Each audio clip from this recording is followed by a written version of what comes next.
in Mombasa. I want us to cross over live and listen in.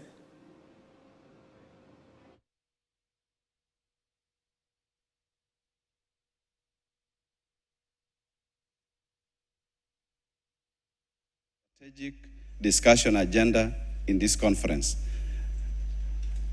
Ladies and gentlemen, let me take this opportunity now to invite my colleague, the PS Micro, Small and Medium Term Enterprises, Mheshimiwa Susan Mangeni.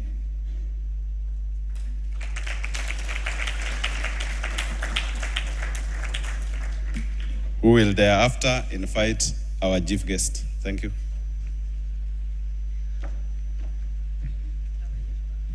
Thank you very much. Our chief guest, our Waziri, our mentor, our iconic lady in leadership that we all look up to, Waziri for Housing, and let me say Public Works because the land is not there. And my counterpart, PS, Joel, the DG for Mombasa, the Vice Chair for National Construction Authority, the Chair for National Housing, all protocols observed. I'm Jamboni. So I feel very much honored to be here. And I want to thank the organizers for having thought of inviting us, and even for having thought of anchoring this year's forum around MSMEs. This shows how all of us now are getting to align to the focus on MSMEs, recognizing the contribution, the significant contribution that MSMEs make in our economy. My counterpart PS has already highlighted the contribution of MSME, so I will not want to repeat that.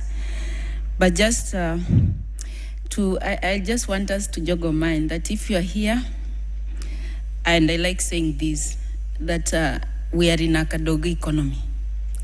Ours is a kadogo economy. It's the main reason why all sectors of growth, all sectors of economy should be anchored around the MSME focus. So I want to thank you Waziri, thank you, your ministry, for having thought of involving us here. But I would just want to, because he has already covered substantive issues that I would have speak to, and in the interest of time, I just want to highlight some of the policy intervention that you're doing as a government to improve to create a conducive environment for MSMEs, and why, and also later on, I will want to highlight why this particular sector, the construction industry, is very much important to us in the MSME sector. But one, why are we focusing on MSME? So let me give you some very worrying figures that out of the potentially 20 million workforce in this country, only 3.5 million are formally employed. Out of the 3.5 million, the civil service, where I belong, where Waziri belong, and where the county governments also belong, police, everybody belong, accounts for less than 1 million. The 2.5 million are in the private sector. So, but again, we are leaving a whopping 17 million somewhere in the informal sector. Every year we have about 1 million Kenyans entering into the job market. Again, we have no jobs. Recently, a few months ago, you saw what really engulfs us as a country. Young people demanding jobs. So the only room that you're left with to create jobs for our young people is the MSME sector. So then it becomes a priority for all actors, private sector, as in government, to put a lot of efforts. And for us to put a lot of efforts, we highlight what are the key, we have to flag out the key sectors of growth that we think have got high potential to create massive jobs. And if you've read much about many governments across the world, especially those who are emerging out of depression, and out of challenges like the one we have, most of them tend to invest in labor-intensive sectors, and construction has always been the first call. For example, during the fall of the Berlin Wall, the European governments invested in construction, constructing roads, constructing railways, constructing buildings, and doing all that to create massive jobs that can give easy entry of young people, or rather the population, demobilize them and organize them in those sectors so that they can get to put something on the table, can get some sort of a livelihood. It's the same thing we are doing. And I know, Waziri, we want to congratulate you so far, because in the last 2 years, we've had a focus on the affordable housing. Many people are wondering why it was important. It's important because it has created jobs in two folds. The first one, given opportunities for some of our MSMEs, some of our population, young people with the low-skilled laborer to work there.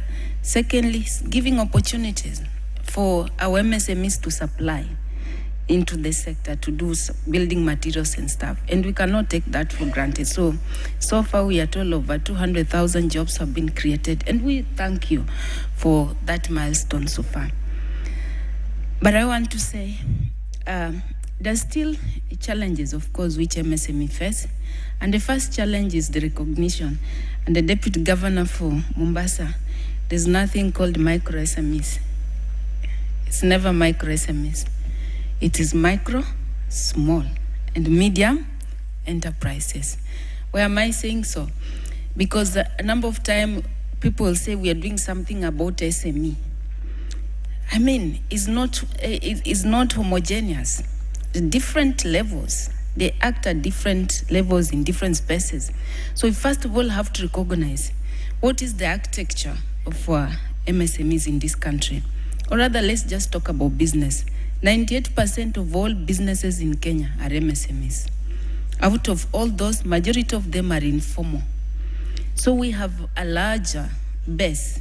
There are so many micro who are informal. Then you move up kidogo, you have small, and then medium, so small. The large enterprises have just been 2%. But in any economy, the levels that create jobs are usually medium enterprises, because large enterprises tend now to start automating. So now it means we have to put focus. And for the last 10 years, we've not been seeing growth. There is no scalability. Why don't we have scalability? Why are we not having the large enterprises, that proportion expanding? Because of these challenges, some of them which have been highlighted by PS here.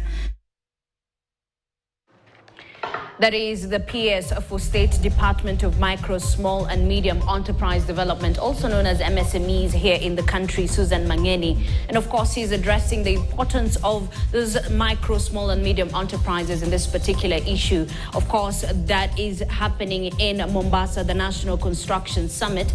We take a short break here on News Desk. I'll be back with more news details.